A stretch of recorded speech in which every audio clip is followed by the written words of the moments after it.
नमस्कार दोस्तों, आज हम धीरज सर फिर से एक नए टॉपिक के साथ हाजिर हैं।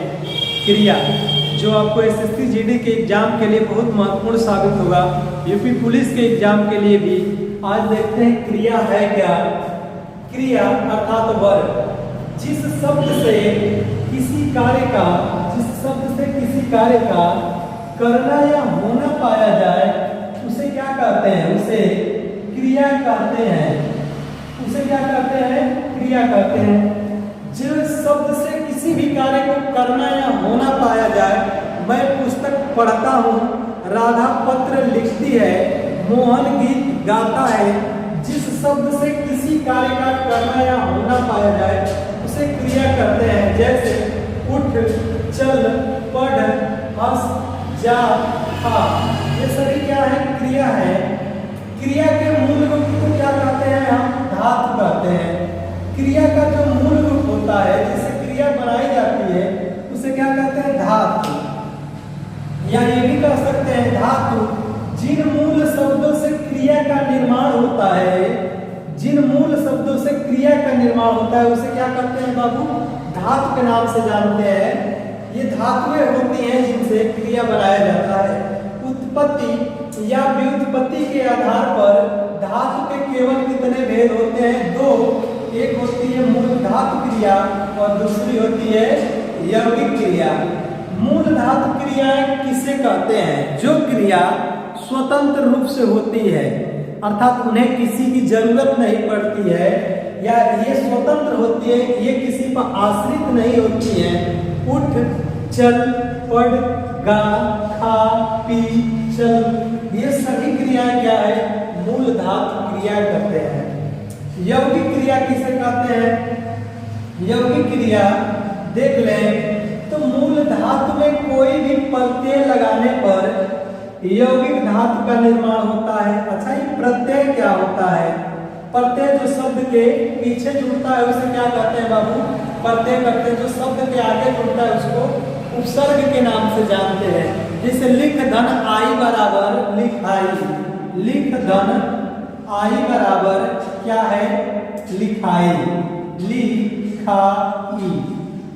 ठीक। अब पढ़ धन आई बराबर क्या हो जाएगा? पढ़ाई। ठीक। पढ़ धन ना बराबर पढ़ना। लिख धन ना बराबर लिखना। चल धन ना बराबर क्या बनेगा बाबू? चलना। चल धन ना बराबर चलना। ठीक। पढ़ धन ना बराबर पढ़ना।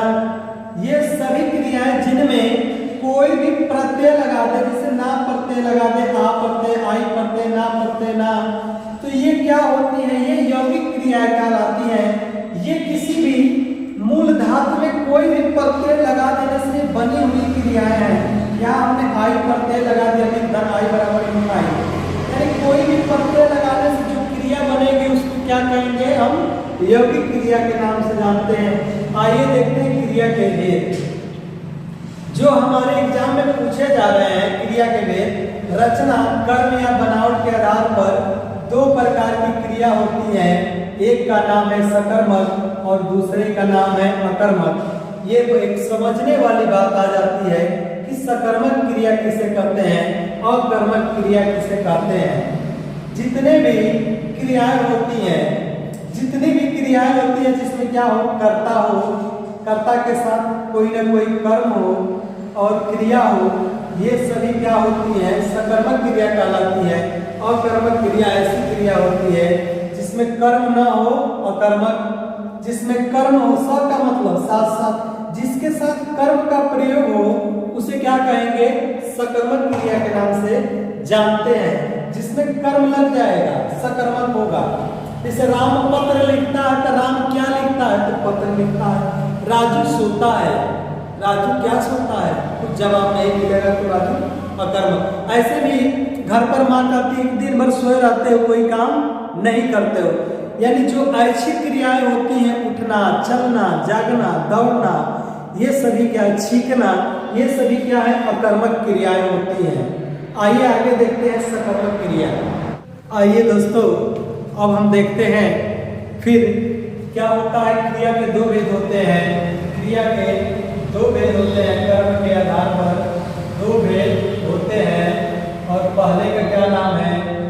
सकर्मक क्रिया और दूसरे का क्या नाम है अकर्मक क्रिया।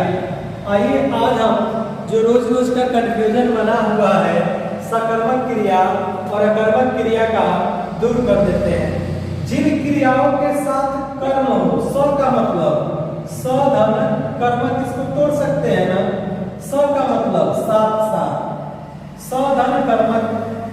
जिन क्रियाओं के साथ कर्म हो उसे क्या कहेंगे सकर्मक क्रिया। या ये भी कह सकते हैं कि जिन वाक्यों में क्रिया का फल या प्रभाव कर्ता पर न पड़कर सीधे कर्म पर पड़ता है उसे क्या कहेंगे सकर्मक क्रिया। या जरा नोट करके आप लिख लीजिए कॉपी में, क्या और किसे किसे प्रश्न करने पर यदि उत्तर मिल जाता है तो उसे क्या कहेंगे सकर्मक। जैसे यहाँ पर एग्जाम्पल दिया है, जैसे राम पुस्तक पढ़ता है, तो राम क्या पढ़ता है, तो राम पुस्तक पढ़ता है। राम किसे पढ़ता है, तो राम पुस्तक पढ़ता है। यानी क्या और किसे से प्रश्न करने पर उत्तर मिले तो वहां सकर्मक क्रिया होती है। वह क्या खाता है तो तुरंत उत्तर मिलेगा वह क्या आम। यानी जिसमें क्या हो कर्ता हो, कर्म हो और क्रिया हो उसे क्या कहेंगे सकर्मक क्रिया। यानी कर्ता भी हो, कर्म भी हो और क्रिया भी हो। यानी यही बात में हम लिखा जा रहा है कि जिन क्रियाओं के साथ क्या हो, क्रिया के साथ कर्म लगा हो उसे क्या कहेंगे सकर्मक क्रिया। राजू दूध पीता है तो राजू क्या पीता है, यानी राजू दूध पीता है। वह सोहन रोटी खाता है तो सोहन क्या खाता है रोटी। या जितनी भी अच्छी क्रियाएं होती हैं जो अपने इच्छा से करते हैं ये सभी क्या होती है सकर्मक। और जितनी भी अनैच्छिक क्रियाएं होती हैं जैसे रोना, जागना, दौड़ना, ठीक, उड़ना, ये सभी क्या है अनैच्छिक क्रियाएं अकर्मक होती है। लेकिन ऐच्छिक क्रियाएं जो अपने इच्छा से की जाती है उसे क्या कहते हैं सकर्मक क्रिया। या ये भी कह सकते हैं जिसके अंत में आना वाना प्रत्यय लगाया जाता है। राजू श्याम से पुस्तक लिखवाता है, पढ़वाता है, ये सभी क्या है जिसके अंत में आना वाना प्रत्यय लगा हो, ये सभी क्या होती है सकर्मक क्रिया होती है। अब तब आपको ये कंफ्यूजन दूर हो गया होगा कि सकर्मक और अकर्मक में क्या अंतर है। तो सकर्मक जिसमें क्या हो, जिसमें कर्म का प्रभाव, जिसमें क्रियाओं के साथ कर्म हो या जिसमें क्रिया का फल या प्रभाव कर्ता पर न पड़कर सीधे किस पर पड़ता है कर्म पर प्रभाव पड़ता है। कि राम पुस्तक पढ़ता है, राम क्या पढ़ता है, राम पुस्तक पढ़ता है, तुरंत कर्म पर क्या होगा प्रभाव पड़ा। अब बात कर लेते हैं अकर्मक क्रिया के बारे में। अकर्मक क्रिया कि जिस क्रियाओं के साथ क्या हो कर्म न हो, यानी क्रिया का प्रभाव किस पर कर्म पर न पड़े। राहुल सोता है, राहुल क्या सोता है तो जवाब ही नहीं मिल पाएगा। इसका मतलब यह सभी क्या हो जाएंगी अकर्मक क्रिया हो जाएगी। राम छींकता है, रमेश दौड़ता है, ये सभी क्या हो जाएंगी अकर्मक क्रियाएं हो जाएंगी। ऐसी क्रिया जिसमें कर्म न हो, यानी सिर्फ क्या रहेगा कर्ता रहेगा और क्रिया रहेगी, ये सभी क्या होते हैं अकर्मक क्रिया। ठीक ऐसे में अगर कर्म सम्मिलित हो जाता तो सकर्मक क्रिया। जितनी भी अनैच्छिक क्रिया, अनैच्छिक मतलब हमारी इच्छा से न हो, ऐच्छिक का मतलब हमारी इच्छा से हो, जैसे सोना, जागना, दौड़ना, खांसना, छींकना, टूटना, जुड़ना, ये सभी क्या होती हैं अनैच्छिक क्रियाएं होती हैं।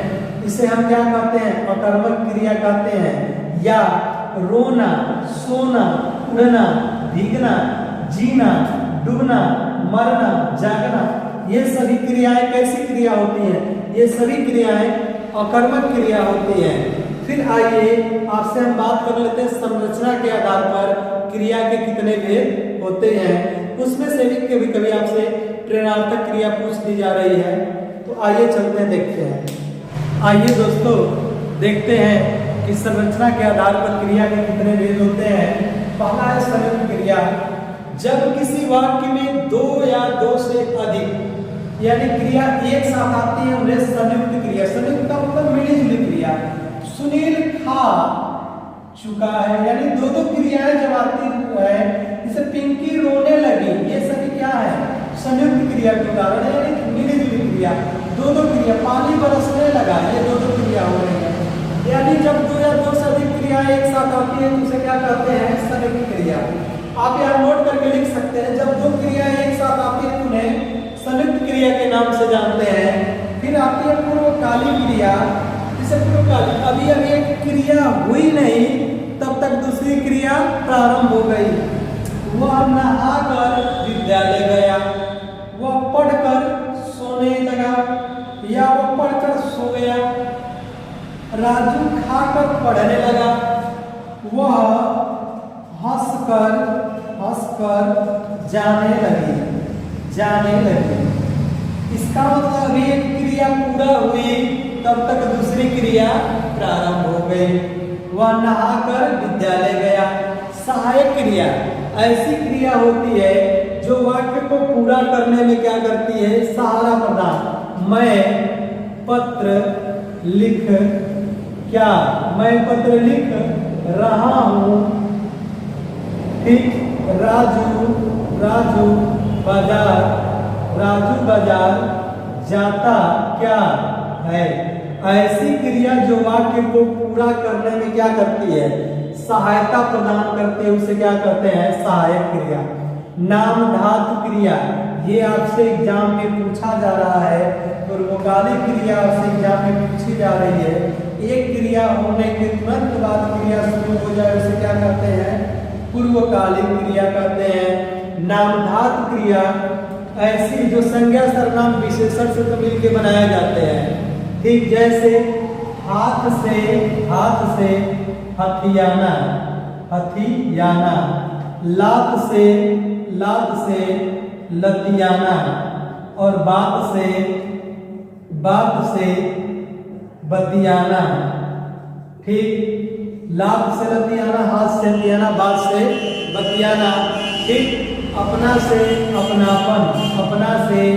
अपनापन, ऐसी क्रियाएं क्या कहलाती है, ऐसी क्रियाएं नामधातु क्रिया कहलाती है। सजाती क्रिया मतलब उसी जात की क्रिया रहेगी, जैसे कि वह खेल में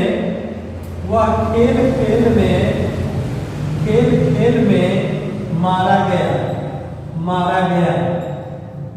ऐसी क्रिया होती है जो देखने में एक ही तरह सजाती उसी जात की क्रिया होती है। वह खेल में मारा गया, ठीक। जैसे कहते हैं वह अच्छी पढ़ाई पढ़ता है, यानी सेम उसी तरह की क्रिया होती है, उसे क्या कहते हैं, सजाती क्रिया। लेकिन आप नोट करके यह बात जरूर लिख लीजिए कि एक प्रश्न फिक्स है या नामधातु क्रिया से या पूर्वकालिक क्रिया से आपको मिल ही रहा है एग्जाम, या दोनों क्रिया इतनी इंपॉर्टेंट है, IMP करके लिख लीजिएगा। हाथ पूर्वकालिक क्या लिख लिया, जब एक क्रिया प्रारंभ होकर जो ही खत्म होती है तब तक दूसरी क्रिया क्या हो जाती है, प्रारंभ हो जाती है। इसे पूर्वकालिक क्रिया के नाम से जानते हैं, ठीक है। तब तक के लिए जय हिंद दोस्तों।